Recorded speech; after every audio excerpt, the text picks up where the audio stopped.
Welcome back to the Lunch Table Food for Thought. I'm Nico. Blitz. Subscribe, like, comment, rate, do all of that because it really helps us out, man. The subs are going up, the views are going up, and monetarily we're going up too. Not that that's important, but it helps us out in every way possible. Also, follow us at the Lunch Table, man, because people like the whole hella followers type of stuff. But I'm not that type of person, and that's actually how I find a lot of my artists that I like to put on over here at the Lunch Table. So I think I was just scrolling through maybe the Explore page, and then I just seen this girl with a guitar singing this song called California Dreamer, and I was just like, whoa, she has bars. Just straight bars.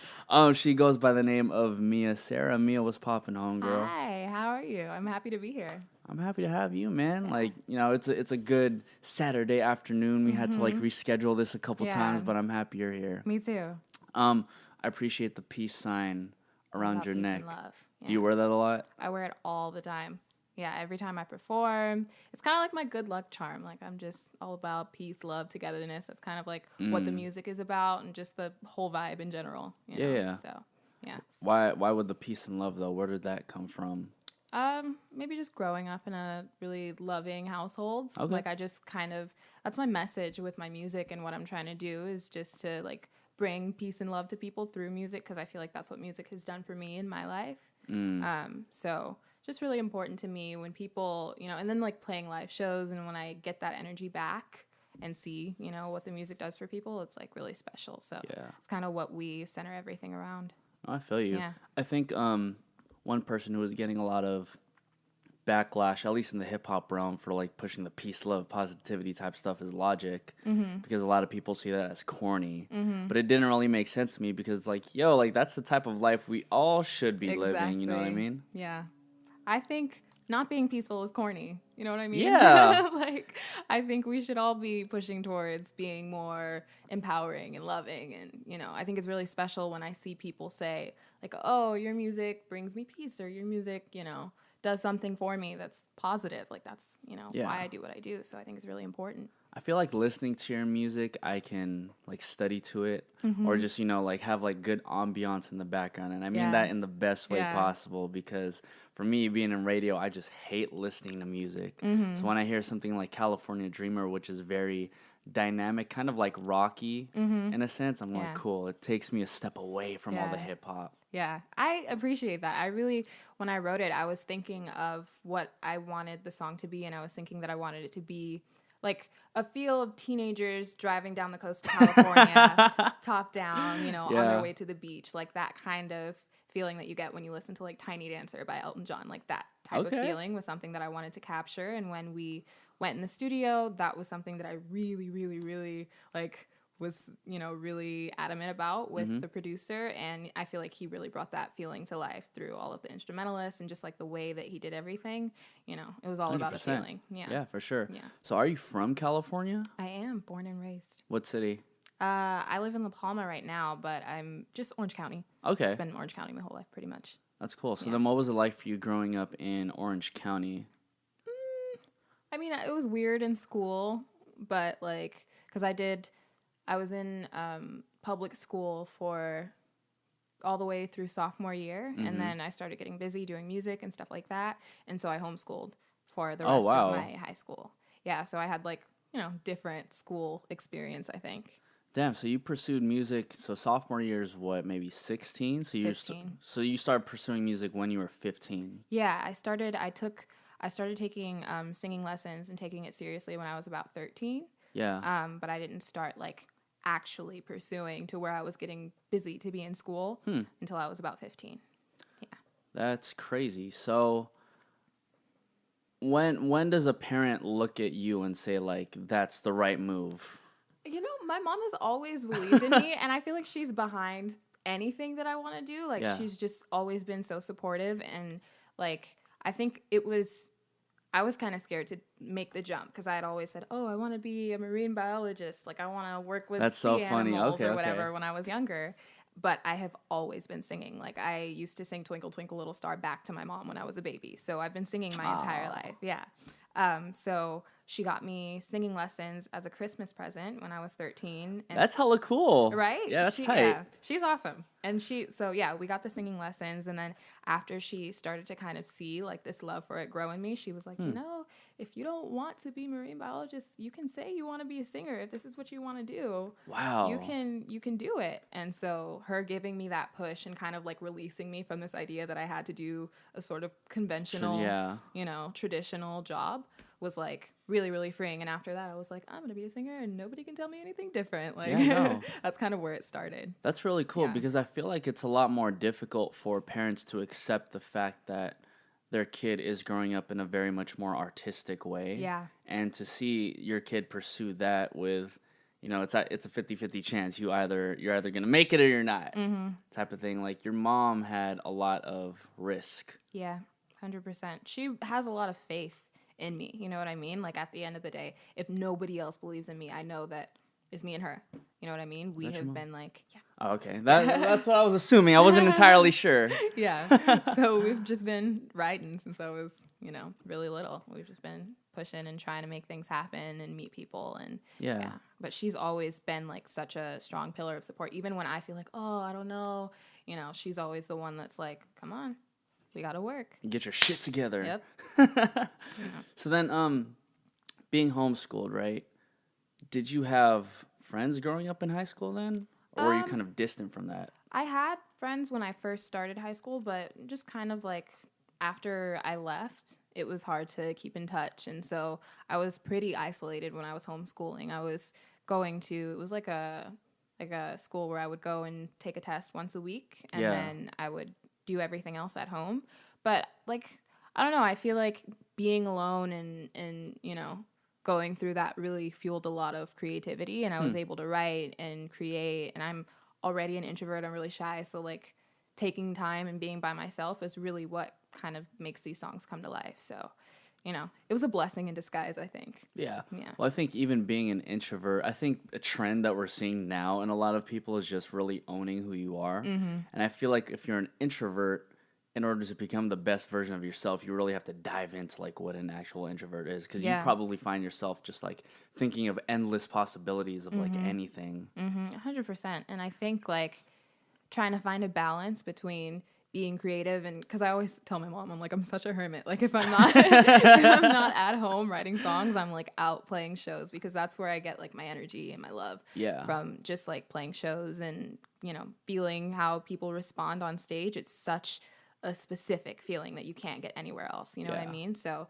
I think I like recharge and figure out how I feel about life when I'm at home writing songs, and then I go and kind of give that to people when I perform. So then do you have any sort of outside interaction when it's not the stage? Not much, honestly. Like I sing at church every Sunday, so that's kind of, or every other Sunday now, but that's kind of like where I'm hanging out a lot of the time. But we keep it pushing. Like I'm super busy and I'm really focused. We like to stay focused, so I'm always working. I'm always trying to figure out where I'm gonna play, and like California Dreamer, the promo for that has been a lot since the song came out. It was the first time that I ever got anything put out, and I was really happy with the way that it turned out, and we've just been trying to promote. We just filmed a video, which I'm so excited about. Yeah. So it takes up a lot of my time, and I don't really want to do anything else. I feel you. Yeah. Being the productive people that we are, even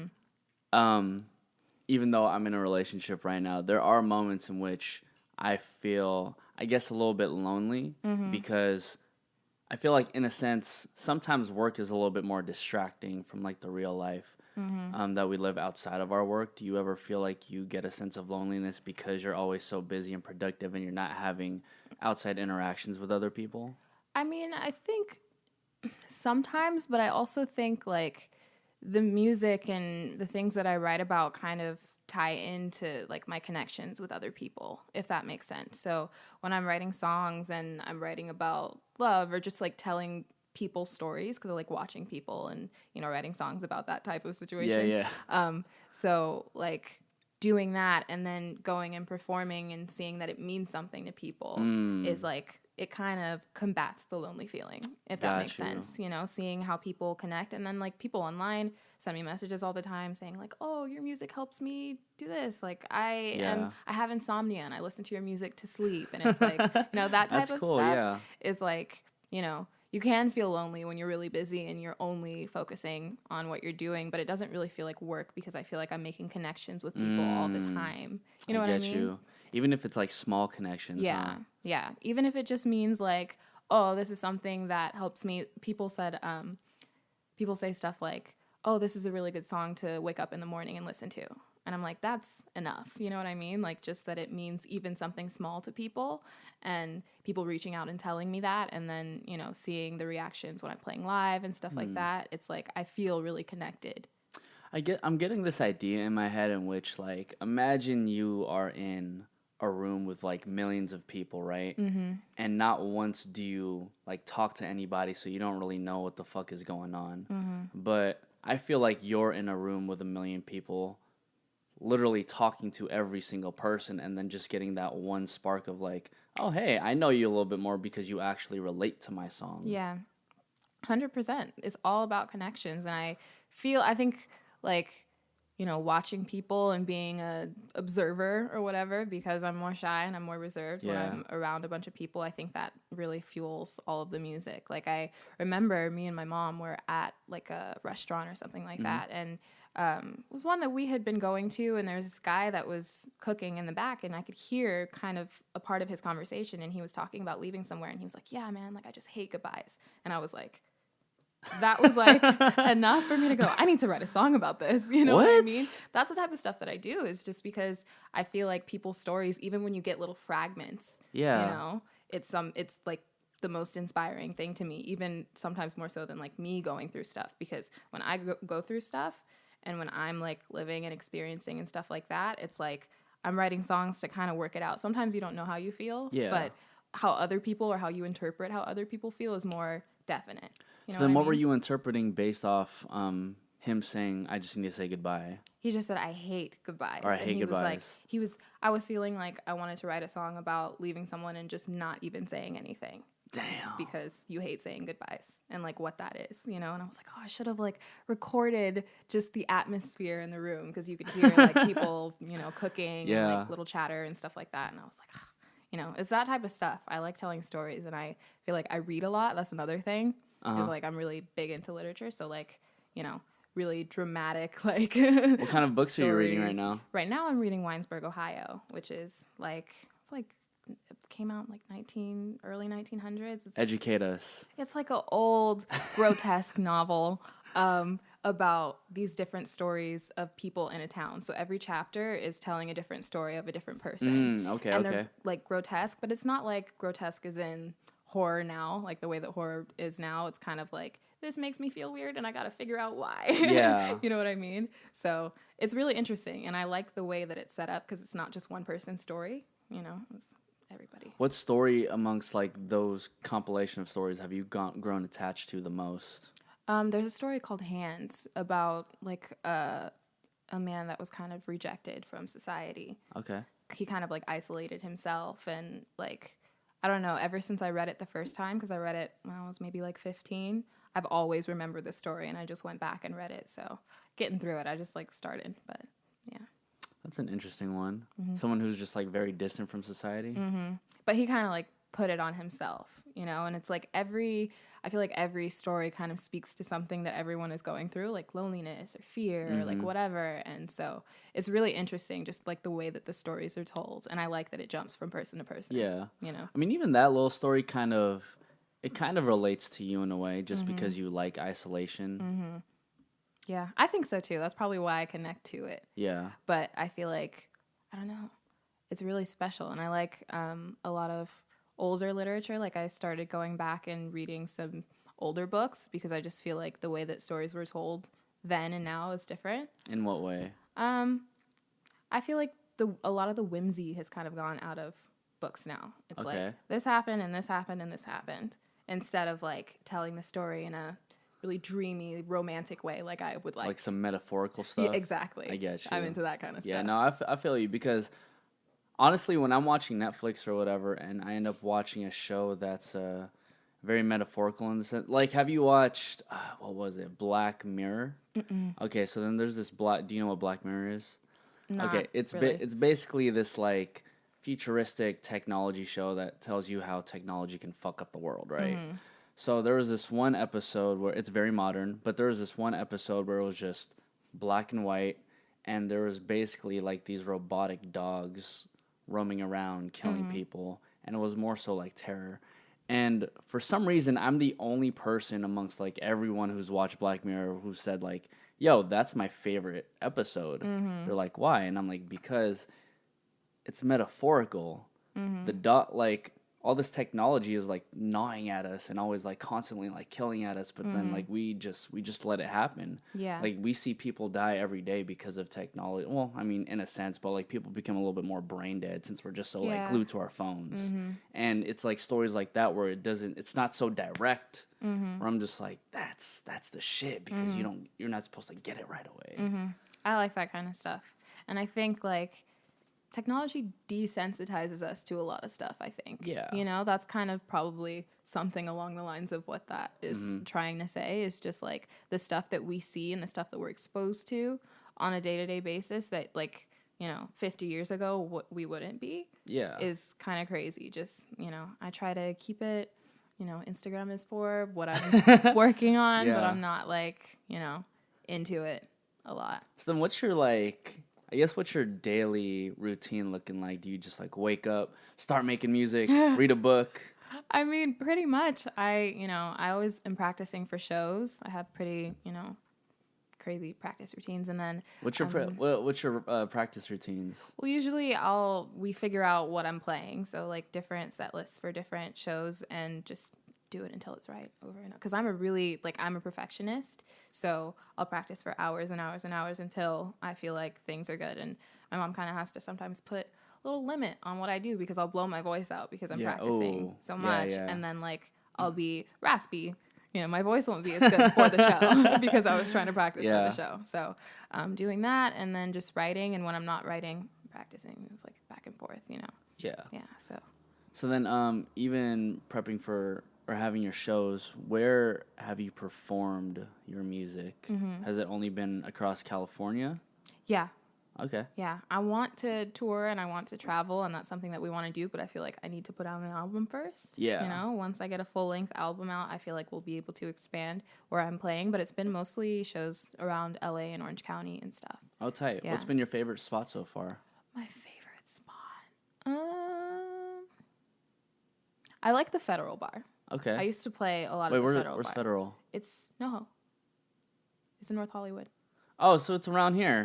Sorry, I literally just moved here like 2 weeks ago. Yeah, yeah. So I don't know what's around here yet. Yeah. I used to play like once a week-ish at the Federal, and I really liked it because I liked the venue and I liked the vibe. And I just played at Hotel Cafe. Okay. And that was really cool because it was like the people that invited me had a live band, and I got to play California Dreamer with a live band for the first time, and I was so stoked. So that kind of makes the venue special just because I got to do that. What were you and the live band like rehearsing prior, or were they just there? No, they were there. They were so good. I had sent them the track, and we showed up, and we were early, and I was in the green room, and I could hear my song. I was like, "That's my bass line." And so I come out because I wasn't supposed to have a rehearsal or like really any sound check or anything. They didn't have time. And I was standing on the stage, like, smiling like an idiot, like, at these people, and they didn't know who I was or, like, what the deal was. And then after they played it, I was like, that's my song. And they were like, you want to come up and sound check it? I said, yes. And so I got to do a little sound check before the actual show. And I was over the moon, so excited. And people, like, it was the first time I had heard people's reaction to the song the way that I want it to be heard, because if I don't have a band, I have to play it acoustically. Yeah. And when I wrote it, I was always thinking, like, I want it to be a full band. I want it to be a live band sound, you know, like that pop rock feel. Yeah, yeah. So it always feels to me like it's missing something when I just play it with me and my guitar. So to have it, like, sound the way I wanted it to sound for a live audience was so Yeah. Yeah. Well, I feel like the stripped down versions are very good for Instagram. Definitely. But yeah, no, I feel you, because whenever we've had live performances over at our shows and they bring bands, like, the dynamic It's is a different energy. It's way better. Yeah. Yeah. And I think just like having other people on the stage too, it just fills the space. Yeah. You know what I mean? So it was really fun. I was over the moon excited. We got video, and like people came up after and they were like, oh, because I did 2 other acoustic songs, 2 other of my original songs by myself. And then I did California Dreamer, and somebody came up and they were like, oh, I loved your other songs, but I could just tell you were having so much fun when you played California Dreamer. Yeah. And I was like, yeah, I want a band. At what age did you write California Dreamer? Or like years ago? I probably wrote it when I was 19. It was last year. I think I wrote it. Are you only 20? I'm 20. Oh, wow. Yeah. Oh, shoot. So then, wait, so you've been doing music for 6 years-ish? 7? Yeah. Roughly? Mm-hmm. Dude, you're young. Yeah. I could have sworn she was like 23. Some people think I'm That's younger. crazy. Some people think I'm older. I don't know. Depends. Dude, that's really cool. Yeah. So then you're really still on like the cusp. Mm-hmm. Just the beginning. I'm kind of like amazed right now about like how many things you've accomplished in your life by the age of 20, because see, now I feel like an old ass guy. See, now it's like messing with me.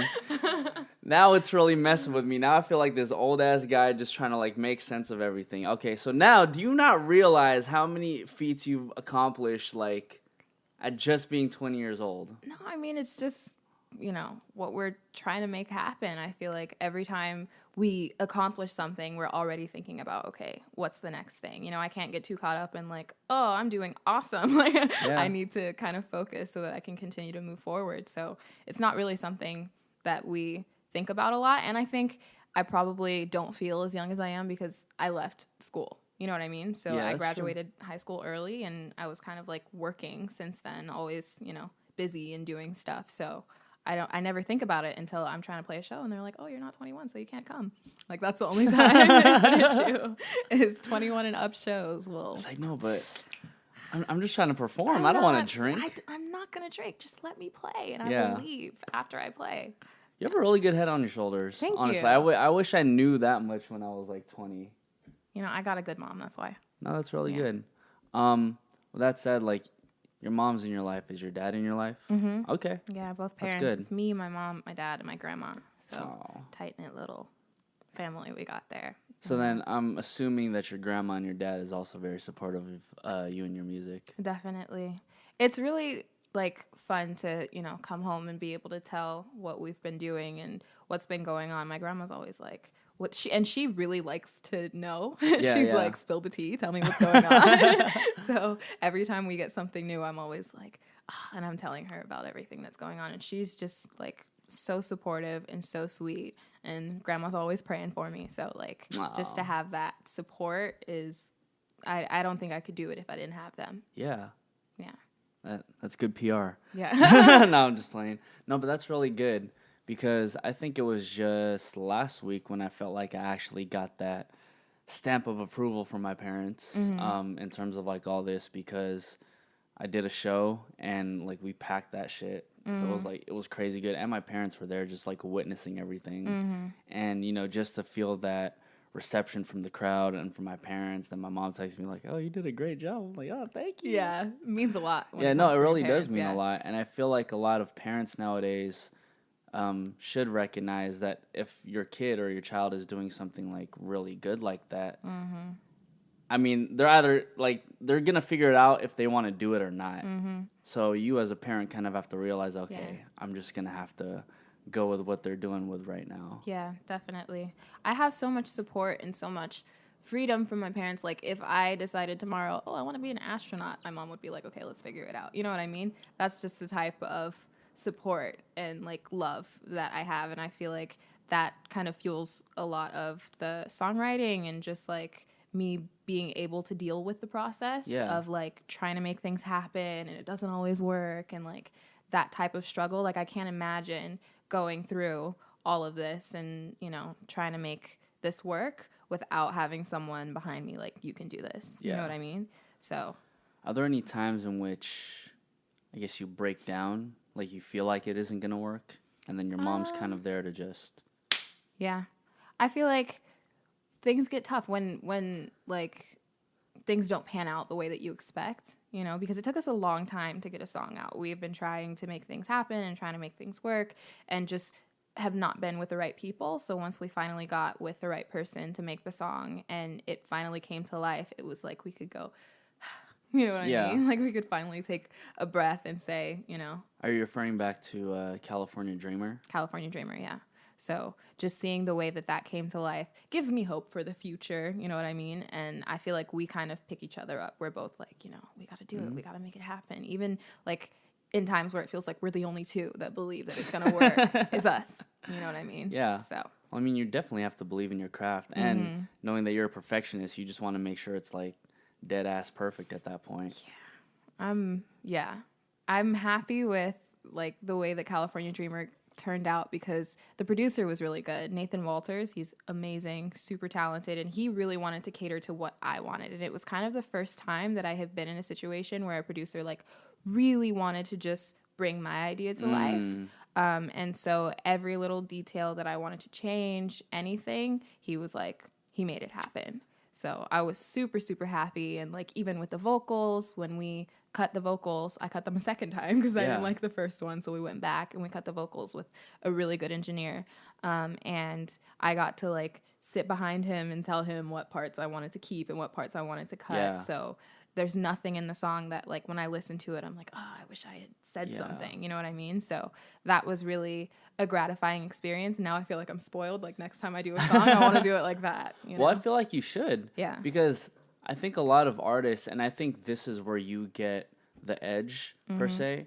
I think when artists start making music, they kind of just they throw it out and they're like, all right, good. It's perfect without actually looking at all those details. Like you get a beat from somebody from like Europe, and then it's just like, yo, just make the song and then put it out. But you, especially starting at a younger age, you kind of see like, okay, well, I've had 6 years of experience leading up to this song. Yeah. Now I know exactly what I need to do in order to make it my song, not just the producer's beat, and then I'm like, you know, singing a song over it. I feel like details are important. Like with the song, it was every little detail was something that we discussed and we talked about. And, you know, I was really big on the feel. That was like the main thing. And then I had my specifics where I sent him like, I had a Spotify playlist of reference songs where I was like, okay, I like the bass tones in this song. I like the drum tones in this song. And then I sent him a Pinterest board of pictures because I was like, this is kind of like the feel of the song. And I sent him pictures of like vintage, like California in the 70s. By the beach and like really pastel colors and just kind of like that energy was something that I wanted to bring to the song. And I am a visual person also. So like I always think about what the songs look like when I'm writing them as well as the production and everything else. So I sent him a Pinterest board, Spotify playlist, and then he just like took all of this information that I gave him and like he had some musicians play on it and just compiled everything and brought it to life. And it was so much better than anything I could have imagined. So I was over the moon excited. Yeah, it was so cool. So you're actually the only person I've heard of who is willing to make vision boards and go through like all the trouble just to get their producer to really understand like what's going on. It's just so important to me that I get it how I want it. You know, that's the thing is like I'm a perfectionist and I'm a little bit of a control freak. Like I just really like want things to sound the way that I want them to sound. And I knew that if I didn't say everything that I wanted to say and just like dump everything out of my head and tell him, then there was like a possibility that I would be disappointed later. And for my debut song, I was like, I want it to be special and I want it to be right. And I really trusted the producer. It was a lot of trust between us. And I like am super happy. My mom found him. And she was like, listen to this guy. Like, I think his music would, you know, sound, I think you would like his sound. And I heard his music and I was like, oh yeah, that's cool. Like we should, you know, talk to him. And we went for a meeting and we got to meet him and he played me this song that like blew my mind. I was like, oh my goodness, now we have to work with him. He was playing one of his songs. He was playing one of his songs that he produced for another artist. I don't even know if it's out yet, but like I haven't forgotten about it. Yeah. So yeah, he was at Capitol Records. That was another thing that was really cool, is we got to do the song at Capitol, and Damn, that's crazy. Yeah, we had like our first meeting there and got to see all the photos on the wall, and like was that the first time you were ever like inside a record label? Yeah. Mm-hmm. Oh, so it was like a huge deal to you. It was super cool. We took many, many, many pictures. Because even like in the first meeting, we were like, we hadn't set in stone that we were going to work, but he was like, yeah, come to the building, take pictures, like just come hang out and we'll see if we connect. And we did. And I was just so happy with just the way that everything turned out. What was his name again? Nathan Walters. So how has working with Nathan Walters improved, I guess, your creativity? He's just, it's really cool to know that there are people out there that like are really about bringing the artist's creative vision to life. You know what I mean? Like, I feel like it really empowered me to do the next one the way that I did this one, because I feel like a lot of the time artists, or me at least, it's like you hold back a little bit when you're in the room with producers that, you know, you feel like, oh, maybe they know more than me about music, or maybe they know how to make my song come to life in a way that people are going to connect with. So I don't know if I should say anything. Like, if you don't like something, you're nervous to say that.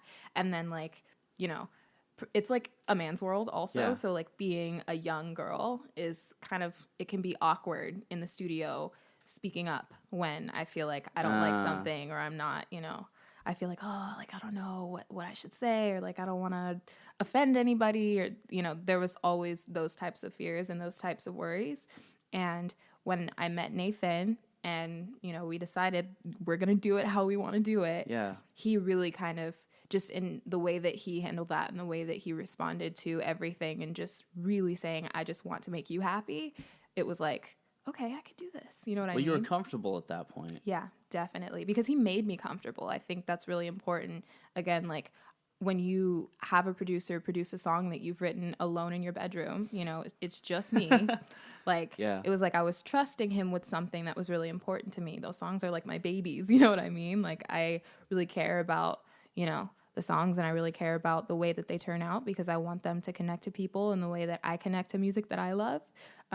So saying, okay, and we had planned to do another song also. That's the other thing that was kind of like a big trust thing with him, because we were playing other songs and he was like, oh, just like play me a few of your songs. And I have a song called Polaroid that I actually wanted him to produce. And he heard California Dreamer and was kind of like, I want that one. You know? And like, my mom is like one of her favorite songs that I've ever written, and she has been saying, oh, that should be your first single, that should be your first single, because it's like fun and it's upbeat, and that's the kind of thing that she was thinking I should come out the gate with. Yeah. And Nathan saying, oh, I want that one, was like, okay, let's do it, you know. And I was kind of nervous at first, but he just eased, you know, all of my worries, and he was just great the whole process. And everybody else that was working on the song too, because I had like back and forth with the mixing engineer.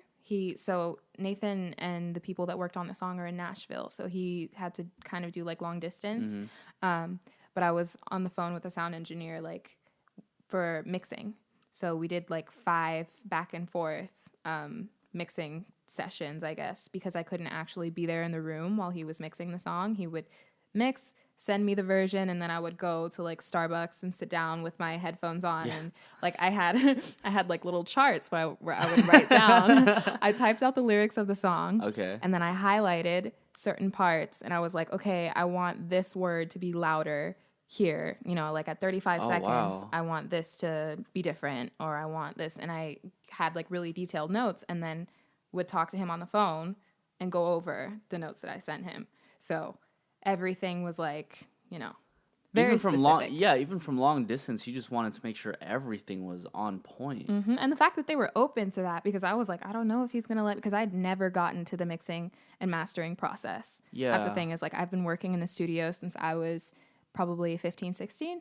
And I've never gotten a song that far. It's always like we do the production and then nothing happens with the song. So to be able to get to mixing and then have both of them be open to me being the one communicating with him, because I was thinking like, oh, I don't know if I'm supposed to like just tell Nathan what I want to change. And then he's supposed to tell the mixing. He was like, oh, I'll give him your phone number. He likes communication. And I was like, perfect. So I was on the phone with him, like, you know, going through the notes and saying what I wanted to change and stuff like that. And like the whole process is so fun for me. Every part of the process. You know, I feel like, you know, I love being in the booth recording. I love going through the mixing notes. I love comping my vocals, just everything. I'm hoping people are feeling as much, that was me. I'm hoping people are feeling as much passion as like I'm feeling from you right now. Because I don't think I've had someone on this podcast who is just as passionate as you are for your music, to want to get down to every single detail and make sure everything is perfect and go out of your way despite how far somebody is who you're trusting with your music to just make sure it's all like well put together. I think, and then you make connections that way also with people, because now I feel like, okay, I have a mixing engineer that I can trust, that I know is going to try and make me happy. So the next time I have a song, I know who I can call. So those types of things are important. I think as an artist, like I think it's important to make sure that you are communicating with the people that are working on your project. You know, there are times where like, you know, another sound engineer that you don't know will come in to mix your vocals or comp your vocals or do whatever, because there are a lot of hands that go into making songs come to life. And just making sure that you're making connections with those people and communicating with those people, I think is really important, because you never know what you're going to need down the line. You never know if you're going to need, you know. So then how come it took you until like now just to release your first single?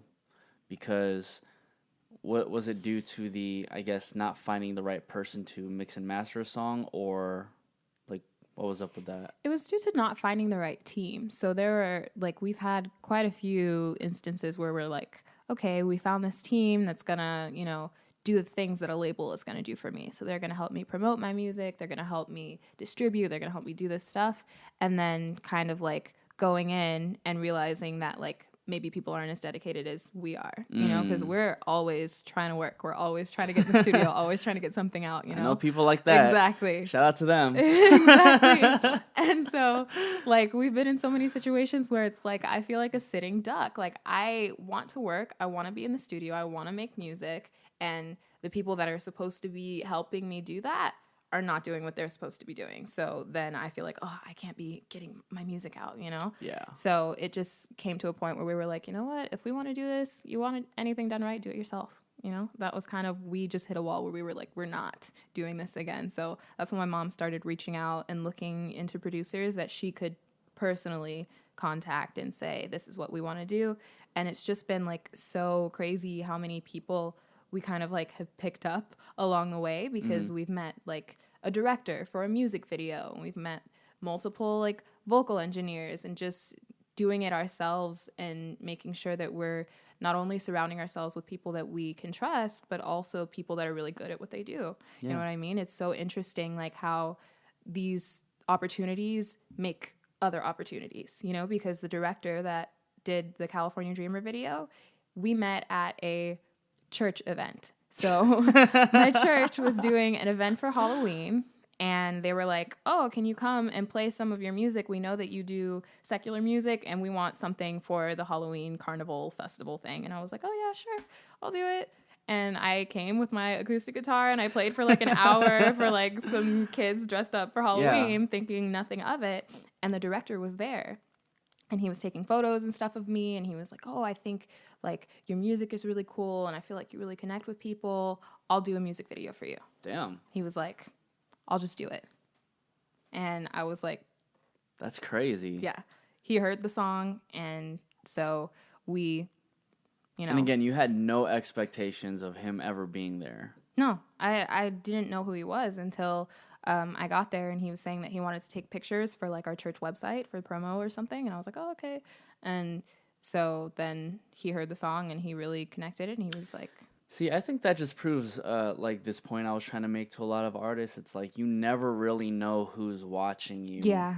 Like you can literally be anywhere. You can be posting your stuff anywhere. You never know who's watching. But then the moment you just stop or just feel like you just don't want to do it today is the moment where that's one less eye on you. Exactly. 100%. I feel like the best connections that I have made have come from unexpected places where I have no idea, or I'm just, volunteering my time or like just doing something because I like singing. See, now that's even more crazy because, or it's ironic in a sense because I feel like introverts are a lot more calculated. Mm-hmm. But just to know that you find some of the best things out of just risk and chance. Yeah. I mean, I'm the type of person, I will play anywhere. You know what I mean? Yeah. Like, I just love playing so much that my mom, like, screens the shows, and sometimes she's like, oh, we probably shouldn't do this one because, and I'm like, okay, but I will say yes to anything because I just love playing. So I'm like, oh, you want me at the carnival? Sure. Yeah. Like, I'm just that type of person because I really love playing shows. So, yeah, it's really interesting how we meet people and we connect and stuff like that. But, like, it's never intentional. Yeah. I feel. That's good. Yeah. So I want to take this all the way back. Just, Okay. You were saying earlier, it's intimidating being in a studio when you're probably like you're the youngest and also like the only like female in the room. Mm-hmm. Have you ever faced any sort of like, I guess, what's the word I'm looking for? Have you ever faced any sort of like, I guess, adversity being a woman in the industry? Definitely. I think just people's expectations of what I'm capable of before they even get a chance to meet me and see what I can do, that's kind of where we struggle. It's like I feel like people have, again, expectations. They think that I'm going to sound a certain way and I'm going to behave a certain way and I'm not going to know maybe as much as I do about my own music. So it's like, oh, let me show you how to be a star. Like that's kind of like the attitude, So when we get in studios and my mom is really, really, really good at being like, you shouldn't work with this guy because he doesn't want to listen to you. Like that's the biggest thing for her is because a lot of the times I'm like, oh, well, if I feel like people have something to offer more than what I can do, if I feel like, oh, he knows more than me, so I can't say anything. She's like, no, but he needs to listen to you. This is your music. You know what I mean? So my mom has always been really empowering and reminding me to like, walk in it, really, because these are my songs. And like, it's important that people try and bring what I have, to life. But it can be really intimidating to be in studios and feel like you're not being heard. Because I've had situations where I envision a song going one way and the producer envisions it going another way. And it's kind of like, what do I say? I don't know what to do. And especially because when I first started, I was a lot younger. So it's just been, I think every like studio we've been in and every production process we've been in has been a learning curve. I think like it's all been for a purpose because I don't think if I hadn't like gone through all of these scenarios where I've been forced to like try and stand up for myself and like if I didn't have to kind of learn how to do that early, California Dreamer wouldn't come to life in the way that it had. I mean, in what way, like what particular situation are you thinking of in which you've really just like had to stand up for yourself and be like, no, that's not how I want it? There's been situations where people want me to do a different type of music. That's another thing is like people expect, I think, R&B, maybe because of the type of voice I have, Black girl, And so like there have been situations where people have tried to give me songs. Like, this is what you should sing. And this is what you should sound exactly, like. Exactly. And I'm like, no, I have like a vision for what I want to do and I want to make music that I connect to. And so, there have been times where I've had to be like, no, I want to do my music. I want to do my sound. So it's just like been a big learning curve. But I feel like now I'm so like aware of what my sound is. So now when I write songs, it's just like everything kind of lines up with what I want it to be. So I feel like the album, when the album comes out, I don't know when it's coming out, but when it does, everything will be cohesive. Like everything's going to sound like me because I've had time to kind of cultivate and grow this sound that I feel like is unique to me. Yeah. Yeah. So. I mean, it's all good. I mean, I think Khalid wrote his American Teen when he was like 18, then released it when he was like 20 or something like that. It happens like that sometimes. Like my song Polaroid, I probably was 17 maybe when I wrote it. 17, would you say? Yeah. probably about 17. So it's 3 years old, but I still love it. So it'll be out at some point. It's still new to the world. That's all that matters. Yeah. Yeah. So Mia, you're not sure when the album's gonna come out. However, what is like the next step for Mia Sera as the musician? Next step is I'm playing more shows. So we have been really caught up with the promotion of California Dreamers. So now we're just getting back into playing regular shows. So we're doing that. And then also we want to have a second single out this year. I don't know how soon. Polaroid. Yeah. Hopefully very soon. So we're really excited about, getting something else out. Yeah. Yeah. Speaking of Polaroid, what's Polaroid about? Polaroid is about wanting to stay in a moment with somebody. So I wrote this song because I feel like when you take pictures, especially now, like the age of nostalgia, because like we're in this digital world where everything is just gone in a second and like, nothing is tangible because all of my photos are on Instagram and I can't actually hold them in my hand, that type of energy. I feel like a lot of teenagers like are really nostalgic. Like you have like records on your wall, you know what I mean? That type of stuff.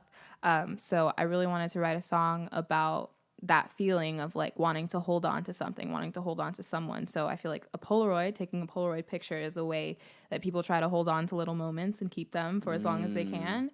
And just, I wanted to talk about that in a relationship, like really wanting to hold on to a friend. Like I want to be your friend forever, and things have expiration dates, I think, but just kind of like the romance of saying, I wish we could be young forever and, stay the way that we are right now. That was kind of what inspired the song.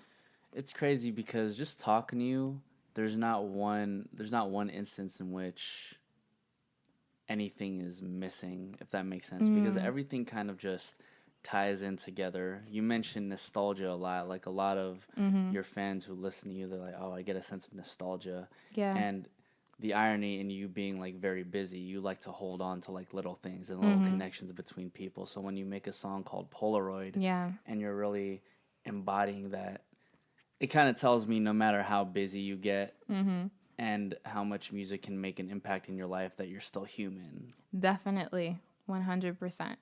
I feel like empathizing with people, and I feel like the human part of me that connects with people is what makes the music what it is, If I wasn't like making connections and feeling hurt when other people are feeling hurt or feeling love when I see other people in love, like there would be no album, you know what I mean? There would be no career. That's kind of like, what everything is about for me. It's just people. I love people. Yeah. Amen to that. Amen. Mia Sera, everybody. Mia, where can everybody find you and your music? You guys can find me on Instagram at Mia Sera Music. It's MIASERA. And you can check out my song on Spotify. I'm Mia Sera. Single song? Song's called California Dreamer. You guys can stream it. There's a video coming out soon. Be ready. I'm so excited. I'm Nico Blitz. This is The Lunch Table. Mia Sera, thank you for hopping on The Lunch Table, homegirl. Thank you for having me. I appreciate it. This was fun. Yay!